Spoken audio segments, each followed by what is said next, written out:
What is going on, everybody? Welcome back to the channel. I am your host, Slackerz, bringing you guys our next matchup in the Everyone is Here tournament. So, quick breakdown if you haven't seen it before. 100 characters get put into this tournament, and then each day on the channel, except for Sundays, I upload one of the matches from the tournament. I'll talk about the two characters that are in the matchup for the day, try to make a case why they might make sense for Smash DLC. Adjusted my chair. But why they might make sense for Smash DLC. I'll go over maybe some facts about the character, maybe a potential mini moveset pool for how they could potentially work, and then we'll vote for, well, one of the two characters, if not both, down in the comment section. So, yeah, voting's a part of the rules, so I'm just going to throw up the rest of the rules on screen for you guys here real quick. Alright, so I'm going to have a better effort to shorten down how long I do these rules. You guys can see them on screen. So basically, if you want to read them, feel free to pause the pause the video if you want to, but very quickly. Rule number 1, this tournament is all for fun. No restrictions on how you vote. Rule 2, you only get one vote per person. Rule number 3, you are allowed to vote for both by simply typing the word both. If you love both the characters or if you just can't decide who to vote for, you are allowed to vote for both. Rule 4, it's a double elimination tournament, meaning a character has to lose twice before being officially eliminated. Rule 5, once we get to the results for each matchup to determine the winner and loser, if there happens to be a tie in the number of votes, we're going to flip a coin on camera. Fairest way to break a tie.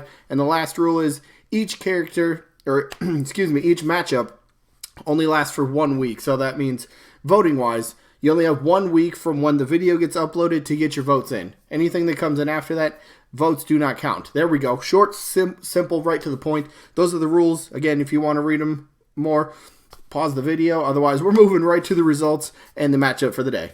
All right. So, we steamrolled through those ones. That was pretty good.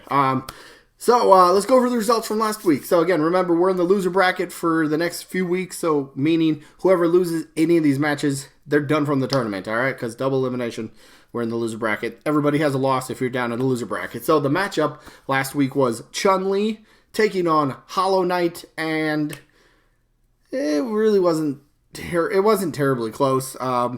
A lot of people, I'll show you the results. Where's it at? Down here. All right, Chun-Li ended up winning this one. 45 votes to just 21 votes for Hollow Knight. So Chun-Li, congrats, moves on to the next round. Gets at least one more match, because again, remember, if she loses, she's done from the tournament. But she'll be facing Cosmos in the next round.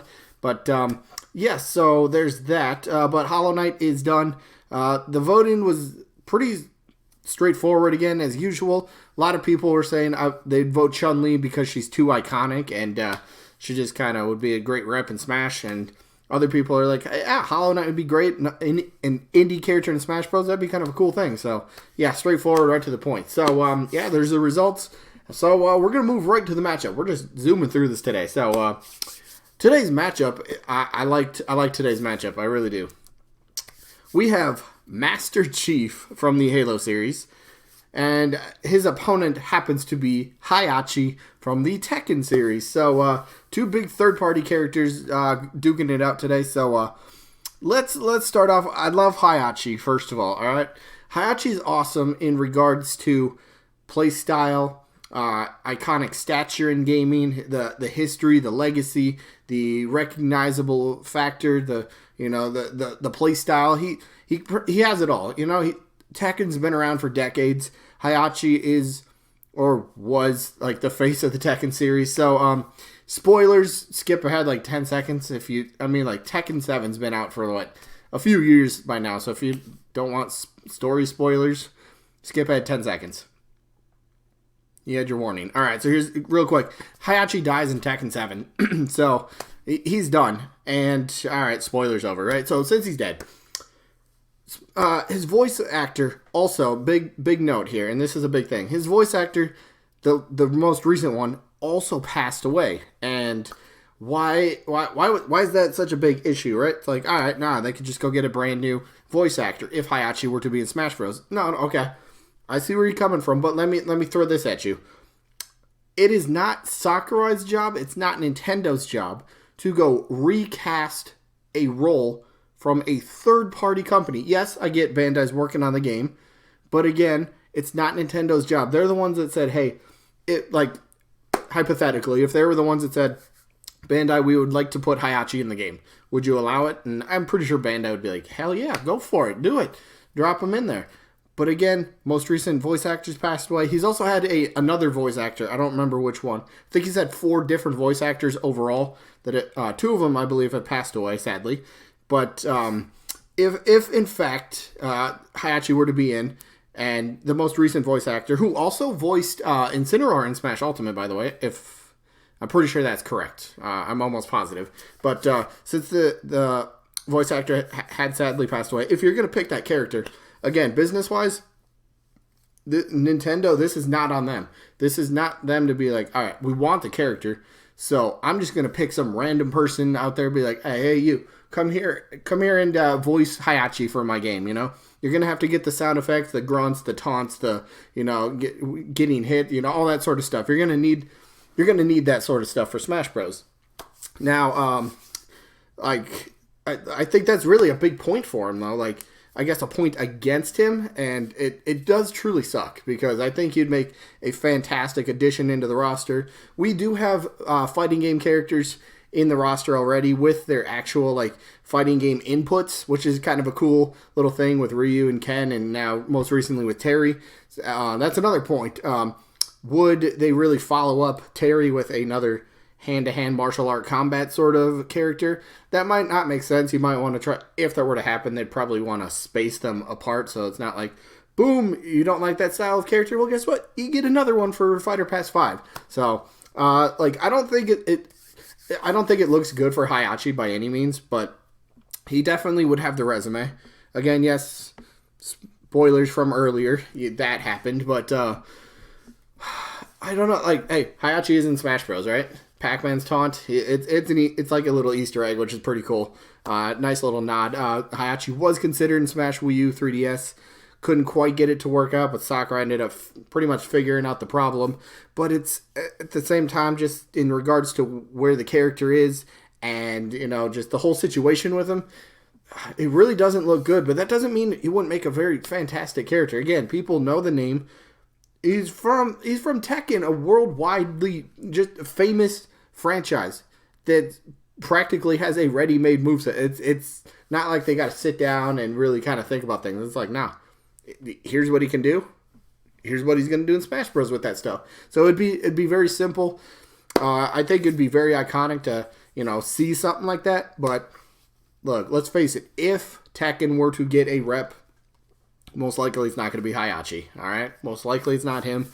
Maybe Jin or maybe somebody else from Tekken would make much more sense.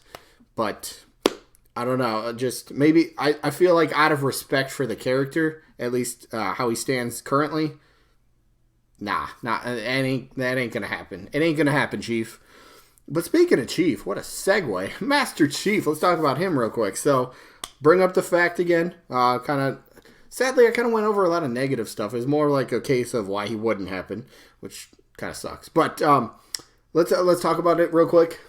There was a tweet back over a year ago from Frank O'Connor, one of the big people over at the 343 Industries, the studio behind Halo franchise now, right? If anybody is going to know about Master Chief being in Smash Bros., it would be him. He'd be one of the few people that would know. And he tweeted out, nah, Master Chief ain't going to happen. He's not in Smash Bros. And it was like, okay, that kind of sucks. But Master Chief, though, let me just throw this out there. This is something I ponder quite a bit. With the Smash Wii U 3DS, the whole kerfuffle, the whole deal with the way they ended DLC, a lot of people didn't really think Bayonetta and Corrin were a good way to end it. It was like Bayonetta winning the ballot, like, nah, there's still tons of people that are like, no way, there's no way she won the ballot. And then Corrin, even Sakurai said after Corrin's inclusion was like, all right, Fire Emblem's got a little bit too much. We could have reeled it back. But, you know, the new Fire Emblem game had just come out, or is just about to come out, so they're trying to tie in Corrin and Fire Emblem into Smash. It made sense business-wise. But, yeah. So the point is, what if Nintendo were to go the route of, all right, let's go grab somebody. Let's go get somebody, a character that would just kind of be so far out of left field that it's like, nah, that character can't happen. That would never, ever, ever happen, right? One of those fantasy pipe dream characters. Sure, maybe Halo's not the... I don't think it's the biggest over in Japan. He's definitely more of a Western sort of character, but, like, I don't see that being a big point against him. The big point is Master Chief is Microsoft's Mario. Look, Microsoft and Nintendo have already worked together in Smash Bros. We got Banjo finally. Phil Spencer was totally up for it. But, like, I don't know. I'll throw this out there. What if, during negotiations, when Nintendo happened to reach out, I'm assuming Nintendo's had to have been the one that reached out to Microsoft and was like, hey, we know we'd like to see Banjo. We know you were kind of saying the same thing. Can we come to an agreement? And then what if just happened, in speculation here, what if in negotiations that Microsoft was like, all right, yeah, Banjo, no problem. What about, can we talk Master Chief for a second? And a couple points here. Master Chief, why would he make sense for Smash Bros? Some people say it'd be a lose-lose situation for Microsoft. Well, first of all, they get money, to the licensing, right? So business-wise, okay, cool. So they get to not only get the money, they get to market their biggest star on an opposing company, just another system in general to a brand new audience. They get to market this guy through Smash Bros, the biggest fighting game of all time, sales numbers wise and all that sort of jazz. So you get to market it to all these brand new people, and then in 1 year from now, when the Xbox Series X launches, we know we're getting the next Halo game, which, no surprisingly, we already know Master Chief's going to be in that.